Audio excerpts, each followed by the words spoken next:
It was one of the biggest animal hoarding busts Polk County has ever seen. Deputies seized more than 300 cats, birds, and dogs from a teacher's home in Frostproof. Hello. Hello there, sweet pea. We found it's rare to pass any laws to protect animals in Florida. When's the last time there was a legislative win for animals in Florida? That's a good question. Let's see what's brewing.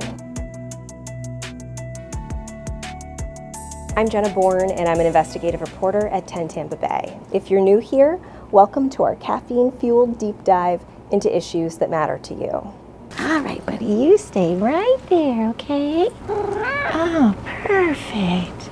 These cats are getting a second chance at living happy, healthy lives. Boop.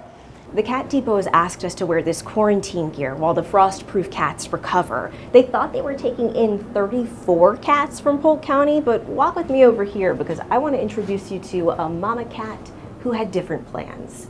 She gave birth on the way here, 3 kittens, bringing the total number to 37 cats. We've done other rescues before, but this rescue, this was a tough one.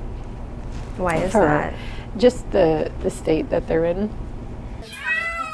On December 21st, Polk County deputies reported they seized 142 cats, 3 dogs, and 164 birds, including ducks, chickens, geese, and a peacock, from Lisa Lacherit's home. The elementary school teacher was living there with her 75-year-old mother. Understand they're living in this mobile home with the feces all over the place and the urine up and down the wall. The sheriff's office says the ammonia levels in the air were so high that it wasn't safe for humans or animals to be living there. Okay, let's look at you. Let's look at this sweet baby. Oh, good job. There you go.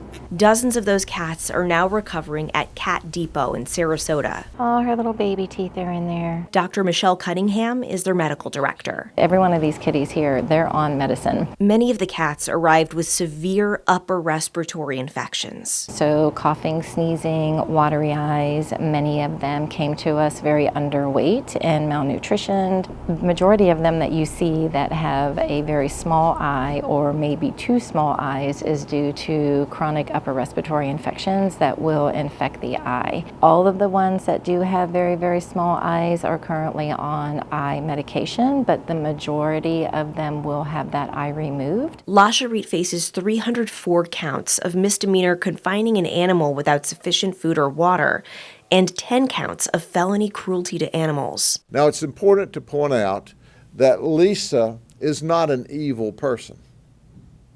She is an overwhelmed cat lady. With Florida's legislative session in full swing, we looked back at bills introduced in recent years to protect animals from abuse. And we found bill after bill that died in committees before they had the chance to come to a full vote.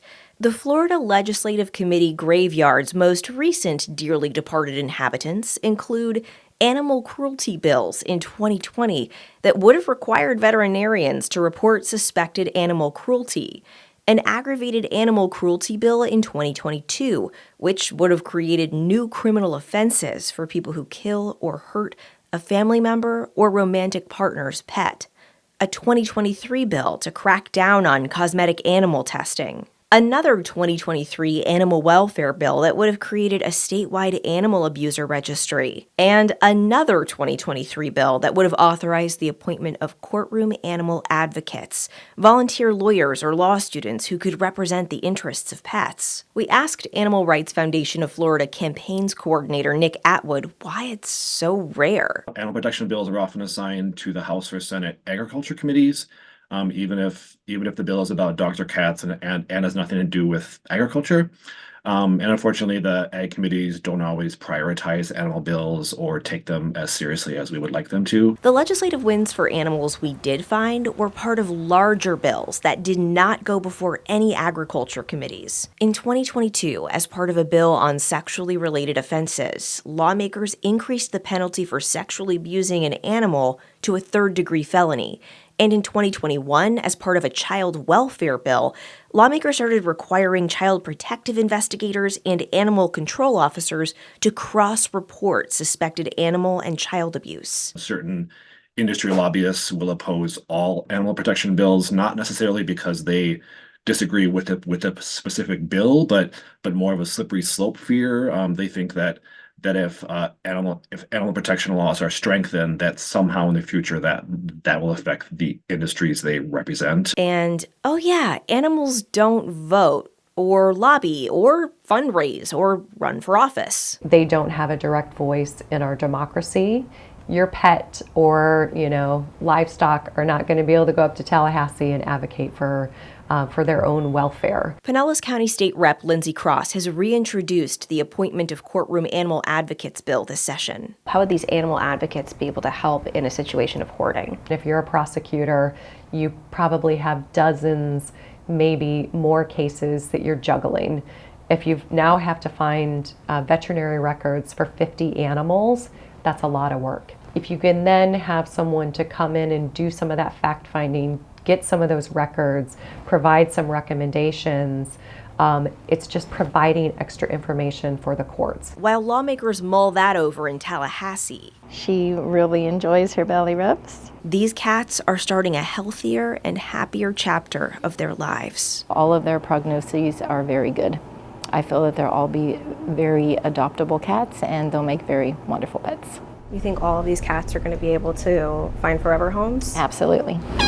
Thanks for watching What's Brewing. Subscribe to 10 Tampa Bay's YouTube channel and put the What's Brewing playlist in your library so you don't miss an episode. And I'll see you next time.